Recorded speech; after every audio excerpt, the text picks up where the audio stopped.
Hey, what's going on, you crazy warlocks? I'm Jeremy, And I'm Zach Nanimus.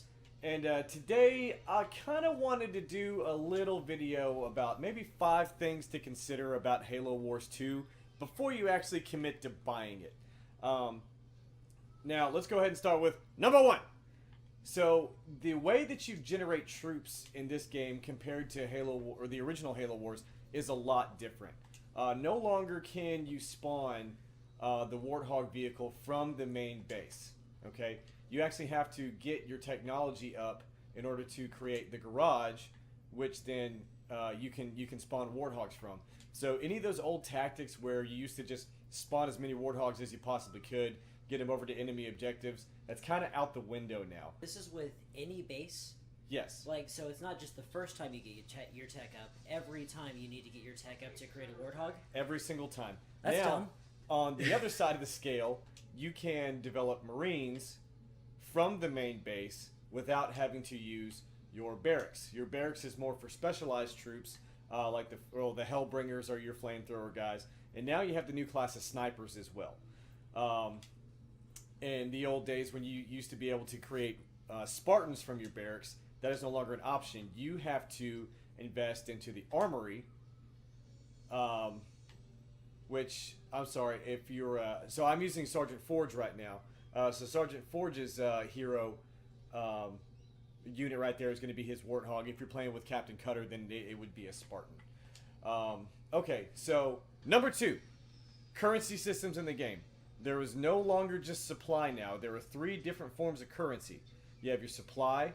If you look over towards the mini-map in the bottom right-hand side, you'll see the blue number, like with the supplies right there, just like in the original Halo Wars. Underneath that, you have energy.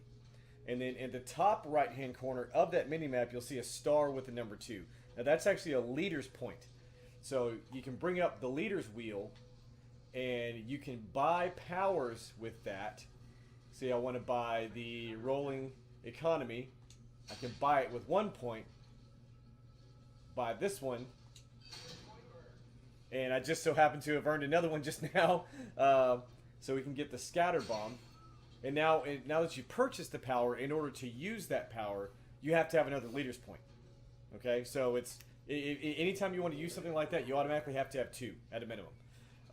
And then with the power points, the power plants are gone from the original one. It's that you don't just have a base tech level anymore.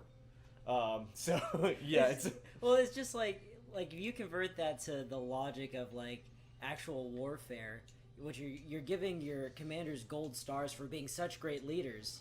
You're saying you can have the shield guy, but they'll be active next month. Right. Oh, that's a big surge. Okay, so that gets me into number 3. The leader powers are OP. Let's take a look at this scatter bomb right here.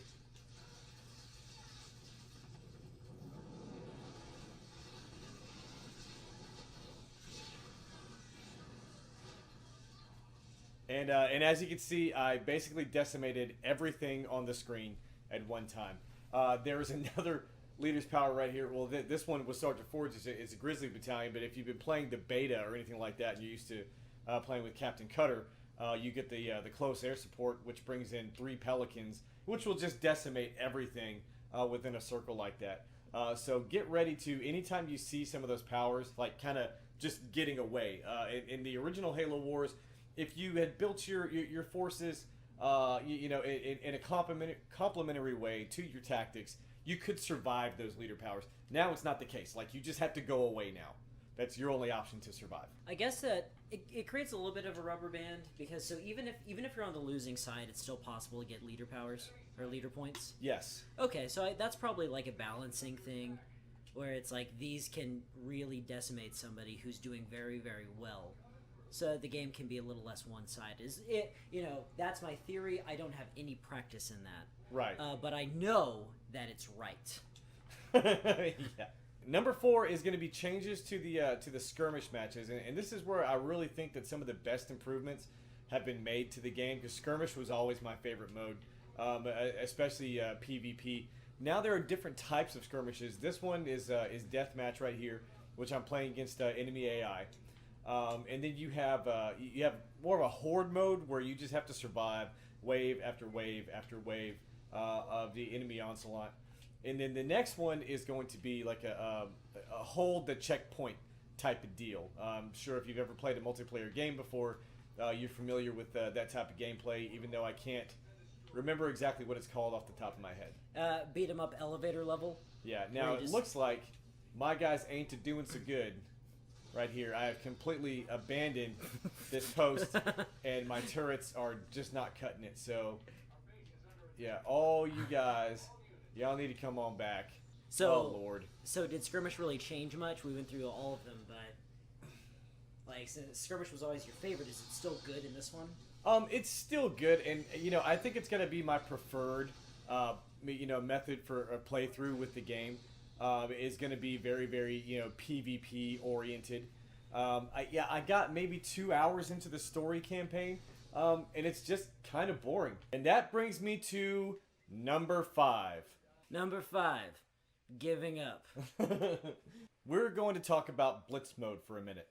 Now, this is a different type of adversarial mode than I'm really accustomed to. I think the closest thing that I can remember being, in the same vein as this is probably in the Mass Effect 3 multiplayer, where you could buy these packs and they would give you different attributes while you're in the game. Now, the thing about Mass Effect 3 multiplayer is that it was all cooperative. So anytime you enhanced yourself in the game, you were helping out the other team. Even to the point where if you're an individual that has a disposable income large enough to support buying packs like this. So now you can buy your way to victory depending on how big your allowance is, or like I said, how much of a disposable income you have. Highly disposable income? No disposable income. No kids? 3 kids. Private school? Dairy Queen. You can get better stuff with real money to play against real people. And I think that really sucks. Now, you can, however, earn these packs. Like, I earned some packs just evidently for buying the game. With 90 hours of play. Right. I got some packs for beating a couple of missions, and then I think I got something for a day 1 pack. I really can't remember.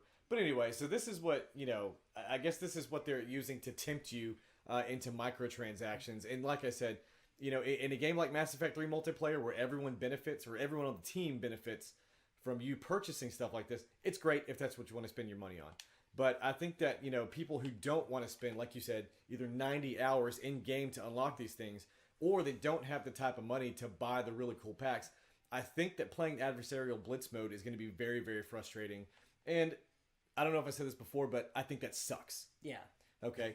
So those are just 5, things like I was talking about to consider before you wind up pulling the trigger on this game. If you're a veteran of the Halo Wars franchise, I highly, highly recommend that you red box this first and get a feel for it and see if it's worth the full retail value, because in my opinion, it is not. And on that note, I think it's time to say goodbye, everybody. Bye, everybody.